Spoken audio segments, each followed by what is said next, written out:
Subscribe करिए हमारे channel target UP TET CTET को और बेल आइकन को दबाइए।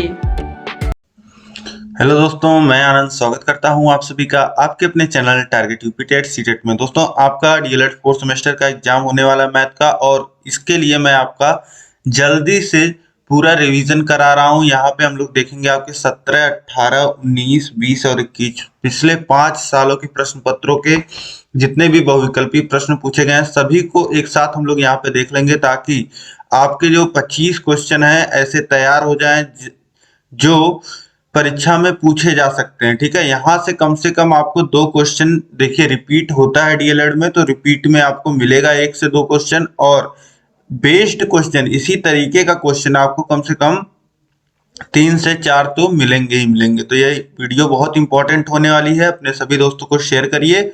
और चलिए स्टार्ट करते हैं, देखते हैं 2017 से हम लोग बहुविकल्पीय प्रश्नों को। देखिए, बहुविकल्पीय प्रश्नों में पहला प्रश्न है, दिया गया है 3 सही 3/8 के घाते 1/3।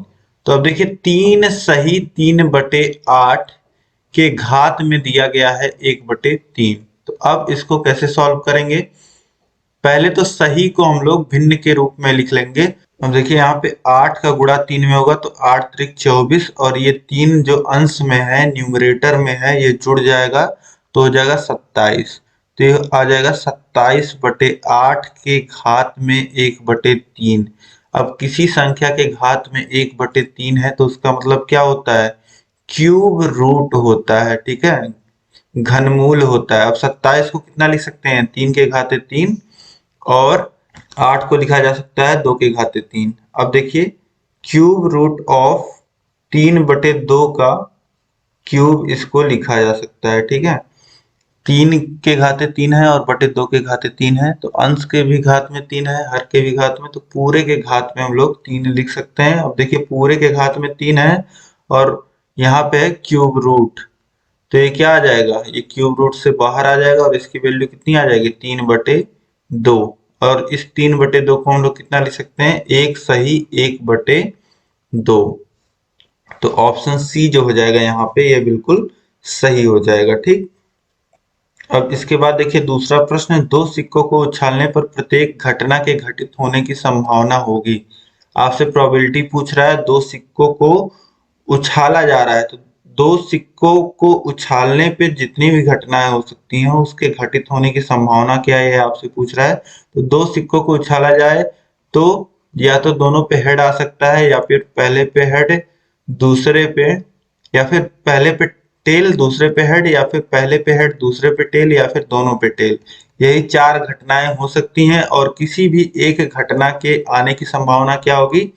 वह घटना एक बार घटित होगी, और कुल कितनी घटनाएं हैं? 4, तो 1/4 होगा सभी घटनाएं। कोई भी घटना आप देख लेंगे तो उसका जो संभावना है घटित होने का वह 1/4 है। आप 2 सिक्का एक साथ उछालेंगे तो ये 4 चीजें होंगी, और 4 चीजों में से किसी एक चीज के होने की संभावना 1/4 होगी। ठीक, तो ऑप्शन डी जो हो जाएगा यह बिल्कुल सही हो जाएगा। इसके बाद देखिए प्रश्न संख्या 3 है, किसी चक्रीय चतुर्भुज के सम्मुख कोणों के प्रत्येक युग्म का योग होता है। चक्रीय चतुर्भुज आपको पता है, जो चतुर्भुज वृत्त पे सर्कल पे स्थित होता है उसे हम लोग क्या कहते हैं? चक्रीय चतुर्भुज कहते हैं। और इसके सम्मुख कोणों के प्रत्येक युग्म का जो योग होता है वह 180 अंश होता है। ठीक है, 2 युग्म बनेंगे, आपको पता है 4 कोण होते हैं तो 2 जोड़े बनेंगे, और दोनों ही जोड़ों का जो योग होता है, यानी कि पहले जोड़े का योग भी 180 अंश होता है और दूसरे जोड़े का भी योग 180 अंश होता है। इसके बाद देखिए प्रश्न संख्या 4 है, cos थीटा बराबर 1/2, तो sec स्क्वायर थीटा का मान होगा। अब देखिए cos थीटा बराबर 1/2 है, तो cos थीटा बराबर कितना लिखा जा सकता है? cos 1/2 कितने की वैल्यू होती है? cos 60 की वैल्यू होती है। ठीक, तो ये हो गया cos थीटा बराबर cos 60, तो थीटा बराबर कितना आ जाएगा? दोनों तरफ cos इनवर्स लेंगे तो थीटा बराबर आ जाएगा 60 डिग्री। ठीक, अब यहां से पता चल गया आपको थीटा का मान, तो अब यहाँ पे कोसेक स्क्वायर थीटा में आप थीटा की वैल्यू रख दो 60 डिग्री, और कोसेक 60 की जो वैल्यू होती है वह होती है 2/√3। तो ये हो जाएगा इसका स्क्वायर, 2/√3 का स्क्वायर यानी कि 4/3। 3। वैल्यू जो आ जाएगी 4/3 आ जाएगी। ऑप्शन डी जो हो जाएगा ये बिल्कुल सही हो जाएगा। इसके बाद देखिए क्वेश्चन नंबर 5 है, संख्याओं 8, 10, 13, 10 इस तरीके से आपको संख्याएं दी गई हैं, बहुलक होगा। अब बहुलक आपको पता है, निकालते समय हम लोग क्या करते हैं, संख्याओं को आरोही क्रम में लिख लेते हैं, ठीक है। बढ़ते क्रम में या घटते हुए क्रम में लिख लेंगे तो देखिए 8 2 बार आ रहा है तो 8 को 2 बार लिखेंगे। इसके बाद देखिए 10 जो है वह यहाँ पे 5 बार आ रहा है तो 10 को 5 बार लिख लेंगे। इसके बाद देखिए 11 एक बार आ रहा है और इसके बाद 13 3 बार आ रहा है तो 13 को 3 बार लिख लेंगे। एक क्रम में आप लिख लोगे तो इससे आपको पता चल जाएगा कि कौन सी संख्या कितनी बार आ रही है। तो यहाँ पे देखिए सबसे अधिक बार 10 आ रहा है तो बहुलक क्या हो जाएगा, 10 हो जाएगा। किन्हीं भी दी गई संख्याओं में जो संख्या सबसे अधिक बार आती है उसे हम लोग क्या कहते हैं, बहुलक कहते हैं। और कोई संख्या ऐसे मान लेते हैं, दो संख्याएं हैं जो 4 बार आ रही हैं तो दोनों बहुलक हो जाएंगी, ठीक है। देखिए 2018 का प्रश्न पत्र है आपका डीएलएड 4th सेमेस्टर का। प्रश्न संख्या 1 है, cot 30/tan 45। अब सबसे आसान तो tan 45 होता है। देखिए tan 45 का मान कितना होता है, 1 होता है। और cot जैसा कि आपको पता है, cot क्या होता है, tan का उल्टा होता है। tan 30 क्या होता है, 1/√3। तो cot 30 क्या होगा, cot 30 की वैल्यू होगी √3। 30 की वैल्यू हम लोग अंश में रखेंगे, हो जाएगा √3 और tan 45 की वैल्यू रखेंगे 1 तो ये कितना आ जाएगा वैल्यू, √3। तो यहाँ पे ऑप्शन बा जो हो जाएगा √3, यह बिल्कुल सही हो जाएगा। इसके बाद देखिए प्रश्न संख्या 2 है, किसी वृत्त का क्षेत्रफल 8800 सेंटीमीटर स्क्वायर है, वृत्त की त्रिज्या है। अब वृत्त का क्षेत्रफल आपको दिया गया है यानी कि पाई आर स्क्वायर की वैल्यू आपको दी गई है। वृत्त का क्षेत्रफल होता है पाई आर स्क्वायर और पाई आर स्क्वायर की वैल्यू आपको दिया गया है 8800, ठीक। ये हो गया। यहाँ देख लीजिए हम लोग सॉल्व कर लेते हैं। पाई आर स्क्वायर वृत्त का क्षेत्रफल बराबर आपको दिया गया है 8800 सेंटीमीटर स्क्वायर और वृत्त की त्रिज्या आपसे पूछ रहा है। तो पाई की वैल्यू हम लोग कितना जनरली लिखते हैं, 22/7 और गुणे आर स्क्वायर बराबर है 8800 के। अब 22/7 को उधर भेज दीजिए तो नीचे 7 हर में है तो इधर आके बराबर के इधर आके गुणे में हो जाएगा और जो उधर गुणे में था वो इधर बटे में हो जाएगा। तो 22 से काटिए 8800 को तो ये 4 बार में 88 कट जाएगा और 00, ठीक। अब आप क्या करिए, देखिए आर स्क्वायर बराबर हो जाएगा 400 गुणे 7 या फिर आर बराबर हो जाएगा √400 गुणे 7, ठीक। अब जब रूट में संख्याओं का गुणा हो तो इनको अलग अलग भी लिख सकते हैं। देखिए 400 गुणे √7 इस तरीके से भी लिख सकते हैं। √400 को क्या लिखा जा सकता है, 20 का स्क्वायर, यानी 20 का 2 बार गुणा तो ये रूट के बाहर आ जाएगा 20 और ये अंदर रह जाएगा √7 तो 20√7 यह वैल्यू आ जाएगी 20√7। ऑप्शन दा जो हो जाएगा, त्रिज्या जो हो जाएगी 20√7 सेंटीमीटर हो जाएगी। इसके बाद देखिए प्रश्न संख्या 3 है, 2x² - x - 1 बराबर 0 के हल हैं। अब इसका हल हमको करना है 2x² - x - 1 का। तो चलिए देखते हैं किस तरीके से कितना हल आएगा। 2x² - x - 1 बराबर 0, ठीक। अब इसका जब गुणनखंड करेंगे तो a इंटू सी करेंगे। a की वैल्यू देखिए 2 है, b की वैल्यू है -1 और c की वैल्यू है -1। a इंटू सी कितना आएगा, -2 आएगा। अब -2 जब आ रहा है तो हमें जो b है इसको इस तरीके से लिख देना है कि जोड़ने पे -1 आए, जोड़ने पे दो संख्याओं के रूप में b को इस तरीके से लिखना होता है कि जोड़ने पे -1 आए और गुणा करने पे -2 आए। तो किस तरीके से लिखा जा सकता है, b को हम लोग लिख देंगे -2 + 1 तो -2x हो जाएगा और +x हो जाएगा, -1 बराबर 0। देखिए कोई अंतर हमने नहीं किया है, -x की जगह हमने बस कितना लिखा है, -2x + x। तो अंतर कोई आ ही नहीं रहा, -2x + x भी -x होता है, ठीक है। तो अब देखिए यहाँ पे इन पहले दोनों पदों को देखिए, इसमें से क्या कॉमन लिया जा सकता है, 2x। तो यहाँ पे क्या बचेगा, x - 1 और यहाँ पे देखिए कुछ कॉमन नहीं मिल रहा है तो क्या कॉमन हो जाएगा, +1 कॉमन हो जाएगा और x - 1 इसी तरीके से ब्रैकेट में आ जाएगा बराबर 0। अब दोनों जगह देखिए x - 1 दिख रहा है तो x - 1 दोनों जगह कॉमन हो जाएगा और यहाँ पे बचा है 2x और यहाँ पे बचा है +1 तो एक ब्रैकेट में आ जाएगा 2x + 1 बराबर 0। अब यहाँ से आपको समझना है कि इस समीकरण के हल क्या होंगे। गुणनखंड यहाँ तक आप तो सीखते हैं, बहुत बार यहाँ तक आपने किया होगा बहुत सारे भिन्न समीकरणों के साथ। अब यहाँ पे देखिए x माइनस वन बराबर 0 लिखा जा सकता है। कैसे? इस 2x प्लस वन को आप उधर भेजोगे तो 0 के भाग के रूप में होगा, 0 बटे 2x प्लस वन होगा। तो 0 में किसी संख्या से अगर भाग देते हैं, किसी भी व्यंजक से भाग देते हैं तो मान कितना आता है? 0 आता है। तो x माइनस वन बराबर 0 हो गया। इसी तरीके से x बराबर 1 हो जाएगा। और यहीं पे इसी स्टेप से आप कितना लिख सकते हैं?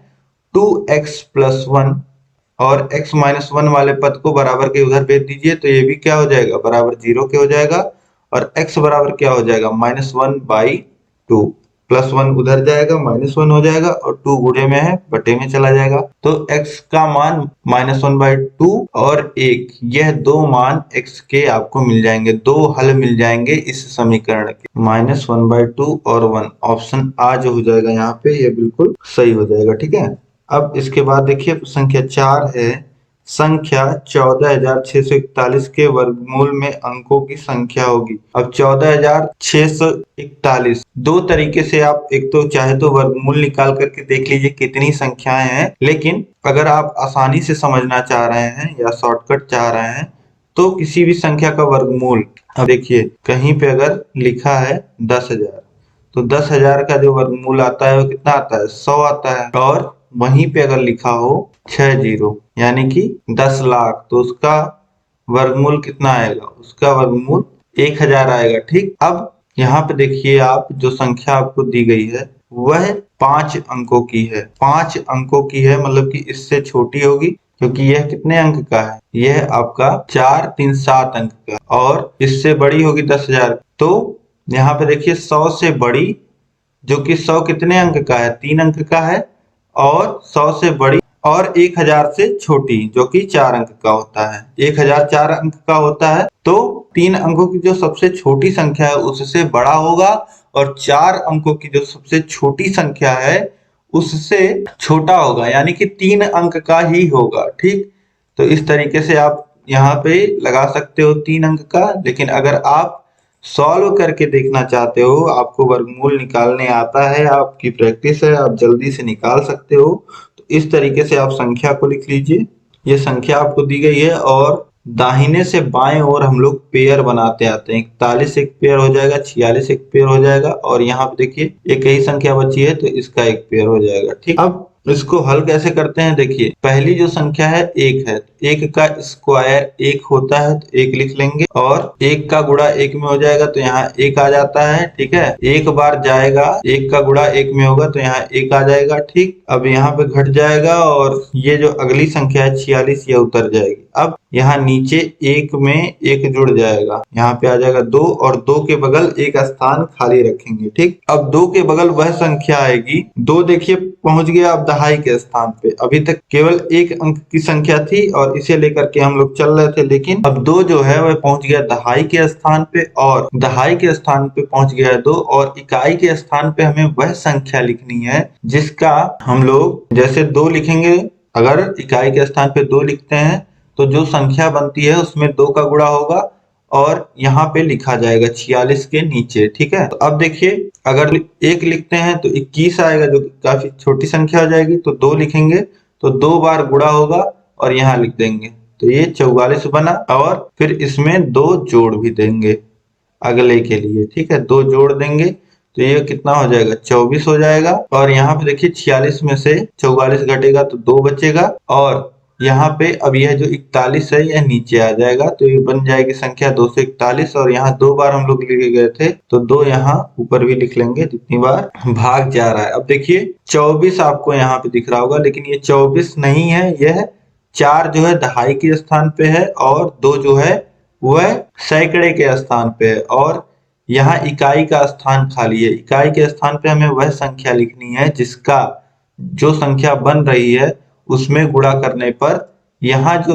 संख्या आ रही है जिसमें भाग करना है, ठीक है, उससे छोटी या उससे के बराबर की संख्या मिल जाए। तो देखिए 1 यहाँ अगर हम लोग लिखते हैं तो 1 का गुणा होगा, इसमें एक बार भाग अगर देते हैं तो ये हो जाएगा 241, और ये पूरा पूरा कट जाएगा और वर्गमूल जो आ जाएगा वह 121 आ जाएगा। ठीक है, 14,641 का जो वर्गमूल आ जाएगा वह कितना आ जाएगा, 121। यह कितने अंकों की संख्या है 121? 3 अंकों की, क्योंकि इसमें 3 अंक हैं। तो इस तरीके से 3 सही हो जाएगा। अब इसके बाद देखिए प्रश्न संख्या 5 है, किसी चतुर्भुज के किन्हीं 3 कोणों का योगफल 285 अंश है, चौथे कोण की माप बताइए। चतुर्भुज क्वाड्रिलेटरल आपको दिया गया है। क्वाड्रिलेटरल में, चतुर्भुज में क्या होता है, चारों कोणों का जो योग होता है उसका मान कितना होता है, 360 अंश होता है। ठीक है, और आपको बोला गया है कि 3 का योग 285 है, तो चौथा कितना होगा, 360 माइनस 285, 60 इधर और 15 इधर हो जाएगा,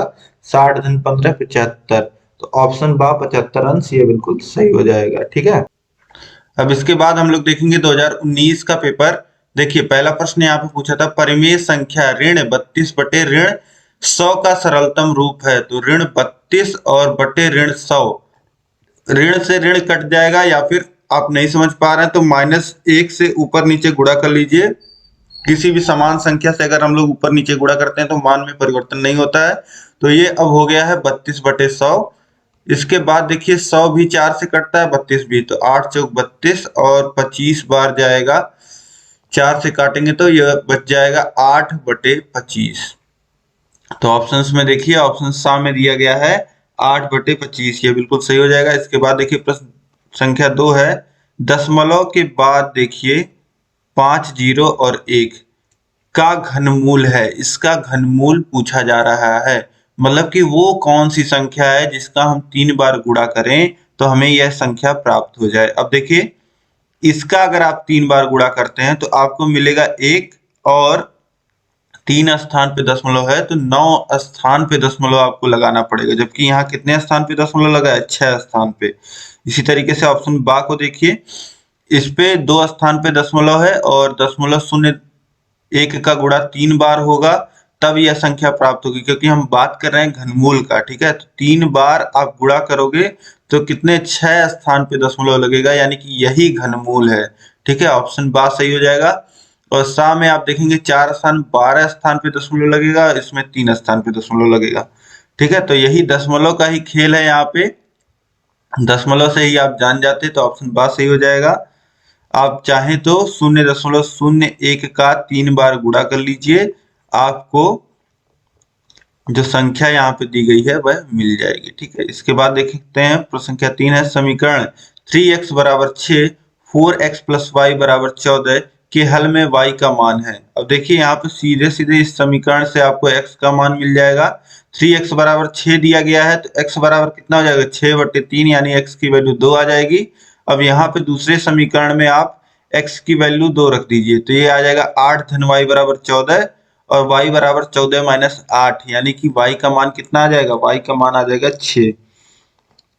तो यहाँ पे ऑप्शन आ जो हो जाएगा ये बिल्कुल सही हो जाएगा। इसके बाद देखिए प्रश्न संख्या 4 है, साइन 60 बाई कॉस 30 का मान है। तो साइन 60 का जो मान होता है वही कॉस 30 का मान होता है। ठीक है, तो साइन 60 और कॉस 30 ऐसे सीधे सीधे कट जाएंगे और मान कितना आ जाएगा, वैल्यू कितनी आ जाएगी, 1 आ जाएगी।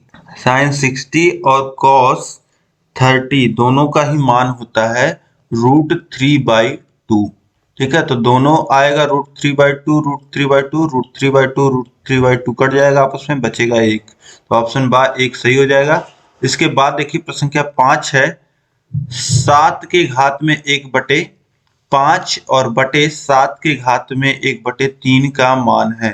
तो ये देखिए कितना हो जाएगा, ये हो जाएगा 7 की घात। देखिए आधार जब समान होता है, जैसे अगर कहीं पे लिखा है x के घाते m बटे x के घाते n, तो इसको हम लोग लिख लेते हैं x के घात में m माइनस n। ठीक है, ये लिखा जाता है, तो वही यहाँ पे भी लिखा जाएगा 7 के घात में 1/5 ऋण 1/3, ये 7 के घात में आ जाएगा। ठीक है, इसको लिख लेते हैं, देखिए 7 के घात में 1/5 ऋण 1/3। अब यहाँ पे आप हर समान कर लीजिए 7 की घात में, तो हर कितना आ जाएगा, हर आ जाएगा 15, और यहाँ पे हो जाएगा 3 माइनस 5, तो हो जाएगा 7 के घात में ऋण 2/15। ये वैल्यू आ जाएगी। और यहाँ पे देखिए ऑप्शन बा में दिया गया है 7 की घात में इनको लिखना चाहिए, इनको बगल में इन्होंने लिख दिया है 7 की घात में ऋण 2/15। तो ऑप्शन बा यही हम लगा देंगे। यहाँ पे थोड़ा सा प्रिंटिंग मिस्टेक है, लेकिन ये है 7 की घात में ऋण 2/15। 7 की घात में ऋण 2/15, ये ऑप्शन बा सही हो जाएगा। तो चलिए स्टार्ट करते हैं, हम लोग देखते हैं आपके पेपर का सोल्यूशन। पहला जो प्रश्न है वह है cos a बराबर 0, तो a का मान होगा। अब cos a बराबर 0, अब 0 की जगह हम लोग कितना लिख सकते हैं, cos 90 डिग्री, क्योंकि cos 90 की जो वैल्यू होती है वह 0 होती है। ठीक है, तो a बराबर दोनों जगह cos इनवर्स आप ले लोगे तो a की वैल्यू कितनी आ जाएगी, 90 डिग्री। तो ऑप्शन बा जो हो जाएगा यहाँ पे 90 अंश, यह बिल्कुल सही हो जाएगा। इसके बाद देखिए संख्या 2 है, आंकड़े 5 7 9 7 9 7 7 5 3 5 का बहुलक है। अब यहाँ पे देखिए सबसे अधिक बार 7 आ रहा है, 7 जो है वह 4 बार आ रहा है, और बाकी संख्याएं जो है वह 2 बार 3 बार ऐसे आ रही हैं। ठीक है, तो यहाँ पे बहुलक क्या हो जाएगा, 7 हो जाएगा। ऑप्शन आ बिल्कुल सही हो जाएगा। इसके बाद देखिए प्रश्न संख्या 3 है, का मान होगा। अब सभी को इंडिविजुअल आप लिख लीजिए। देखिए √b/√a, इसको हम लोग √b/a को √b/√a भी लिख सकते हैं, फिर इंटू √c/√b, इस प्रकार से लिख सकते हैं, फिर √a/√c। अब देखिए यहाँ पे √c नीचे है और यहाँ ऊपर है अंश में, तो ये कट जाएगा। यहाँ देखिए √a हर में है, यहाँ अंश में कट जाएगा। यहाँ पे देखिए √b हर में है, यहाँ अंश में है, कट जाएगा। इस तरीके से सभी कट जाएंगे और मान कितना आ जाएगा, 1। तो ऑप्शन सा जो हो जाएगा ये बिल्कुल सही हो जाएगा। इसके बाद देखिए प्रश्न संख्या 4 है, एक वृत्त का व्यास 12 सेमी है, वृत्त की परिधि होगी। परिधि जो होता है वह होता है 2πr, और 2r इंटू पाई भी इसको लिख सकते हैं, और 2r की वैल्यू हमें पता है 12 दी गई है, तो हो जाएगा 12 इंटू पाई, यानी कि 12 पाई। तो ऑप्शन आ जो हो जाएगा 12 पाई, यह बिल्कुल सही हो जाएगा। इसके बाद देखिए संख्या 5 है, समांतर समचतुर्भुज के अंतः कोणों का योग होता है। समांतर समचतुर्भुज या कोई भी चतुर्भुज हो तो उसके अंतः कोणों का जो योग होता है 360 अंश होता है, या जिसे 4 गुणे 90 अंश या 4 समकोण भी बोल सकते हैं। तो ऑप्शन दा जो हो जाएगा ये बिल्कुल सही हो जाएगा। यहाँ बहुविकल्पी प्रश्नों में पहला प्रश्न है 2025 का वर्गमूल कितना होगा। तो 2025 का वर्गमूल होता है दोस्तों 45। आप इसको कितना लिख सकते हो, 45 गुणे 45 भी लिख सकते हो, या करणी में आप इसको 45 का वर्ग लिख सकते हो, करणी हट जाएगा। तो उत्तर हमें कितना मिल जाएगा, 45। तो यहाँ पे दूसरा ऑप्शन जो दिया गया है 45, ये बिल्कुल सही हो जाएगा। इसके बाद देखिए दूसरा प्रश्न दिया गया है √2 + 1/√2 का मान है। तो यहाँ पे √2 + 1/√2 का होल स्क्वायर का मान है। तो यहाँ पे कुछ नहीं करना है, a + b के होल स्क्वायर का फॉर्मूला आपको लगाना है, a² + b² + 2ab, ये आप लिख सकते हो। a की जगह कितना है, √2, यानी कि √2 का स्क्वायर प्लस 1/√2 का स्क्वायर प्लस 2 इंटू √2 इंटू 1/√2। ठीक, तो अब देखिए √2 यहाँ पे कट जाएंगे, a इंटू b में। अब यहाँ पे क्या बच जाएगा, √2 का स्क्वायर 2 प्लस 1/√2 का स्क्वायर, यानी कि 1/√2 का स्क्वायर कितना हो जाएगा, 1/2, फिर प्लस 2, ये कितना आ जाएगा, 4 धन 1/2, यानी कि हर बराबर आप करोगे तो 8 धन 1/2 या फिर 9/2, या फिर इसे सही के रूप में आप लिखोगे तो 4 सही 1/2, यह उत्तर आपको मिल जाएगा। यहाँ पे ऑप्शन 3 जो है यह बिल्कुल सही हो जाएगा, 4 सही 1/2। अब अगला प्रश्न देखिए दोस्तों, प्रश्न संख्या 3 है, एक घटना के प्रतिकूल संयोगानुपात 2:3 है, तो उस घटना की प्रायिकता होगी। अब एक घटना आपको दिया गया है, उसका प्रतिकूल संयोगानुपात दिया गया है, मतलब कि उस घटना के ना होने की संभावना का अनुपात आपको दिया गया है। तो जब प्रतिकूल आपको दिया गया है, प्रतिकूल अनुपात आपको दिया गया है 2:3, तो अनुकूल भी तो आप निकाल सकते हो, अनुकूल भी आप निकाल लोगे। अनुकूल कितना हो जाएगा दोस्तों, उस घटना के अनुकूल, उस घटना का अनुकूल संयोगानुपात कितना हो जाएगा, 3:2 हो जाएगा। और उस घटना के होने की प्रायिकता अगर हम लोग प्रोबेबिलिटी निकालेंगे तो वह क्या हो जाएगा 3 और बटे में हो जाएगा इन दोनों का योग 3 धन 2 यानी कि 3/5 आपका उत्तर हो जाएगा। ऑप्शन चौथा जो हो जाएगा यह बिल्कुल सही हो जाएगा। इसके बाद देखिए प्रश्न संख्या 4 है।